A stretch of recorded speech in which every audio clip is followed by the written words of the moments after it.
ഇനി റംസാൻ വിശേഷത്തിലേക്ക്. MES കൊച്ചി താലൂക്ക് കമ്മിറ്റിയുടെ നേതൃത്വത്തിൽ ഇഫ്താർ സംഗമം നടന്നു.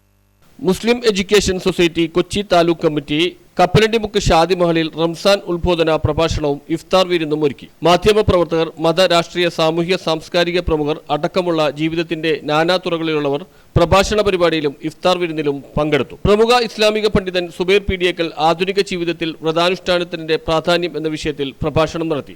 നോമ്പനുഷ്ഠിക്കുന്നവർ റമദാൻ മാസത്തിൽ എന്ന പോലെ അതിനുശേഷവും വിശുദ്ധി നിലനിർത്തേണ്ടതിന്റെ ആവശ്യകതയെക്കുറിച്ചും നോമ്പ് വെറും പട്ടിണി കിടക്കുന്നതിലുപരി തങ്ങളുടെ ജീവിതത്തിൽ സൂക്ഷ്മതയും ധർമ്മനിഷ്ഠതയും പുലർത്തുന്നവരായി തീരുന്നതിനും വേണ്ടിയുള്ളതാണെന്നും തന്റെ ഉത്ബോധന പ്രഭാഷണത്തിൽ സുബൈർ പറഞ്ഞു.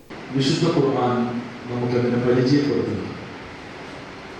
വിശുദ്ധ ഖുർആനിലെ സൂറ ബഖറയിലാണ് വളരെ ഗൗരവത്തോടെ നോമ്പിനെ കുറിച്ച് അല്ലാഹു കൽപ്പനാ സ്വരത്തിൽ നമ്മോട് വർത്തമാനം പറയും. നമ്മൾ അറിയേണ്ട ഒരു കാര്യം, നോമ്പെടുക്കുക എന്ന് പറയുമ്പോൾ നമ്മുടെ മനസ്സിലെല്ലാം വരുന്നത് അത്താഴത്തിൽ എന്തെങ്കിലും ഒന്ന് കഴിച്ചാൽ പിന്നെ മഗ്‌രിബ് വരെ ഒന്നും കുടിക്കരുത്, കഴിക്കരുത്.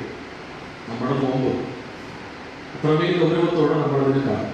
പക്ഷെ ഈ നോമ്പിന്റെ ആയത്ത് അവതരിപ്പിക്കപ്പെടുമ്പോൾ അവിടെ ഉണ്ടായിരുന്ന നമ്മുടെ മുൻഗാമികളുടെ അവസ്ഥ നമ്മളൊന്നും അറിയണം. അഥവാ ഉംറക്കും ഹജ്ജിനൊക്കെ പോയ ആളുകൾ സദസ്സിലുണ്ട്. മറുവ, സഫ മറുവ നമുക്കറിയാം. മറുവയുടെ പുറകുവശത്തേക്ക് ഒരൽപ്പം നടന്നു കഴിഞ്ഞാൽ ചുറ്റും മലകളാൽ വലയം ചെയ്യപ്പെട്ടൊരു താഴ്വരയും, ആ താഴ്വരയുടെ പേര് ശബബീതാൽ എന്ന്. ഇന്നും അത് തന്നെയാണ് പേര്. പക്ഷെ ഇന്ന് ഒരുപാട് ബിൽഡിങ്ങുകൾ മറ്റൊക്കെ വന്നു അവിടെ.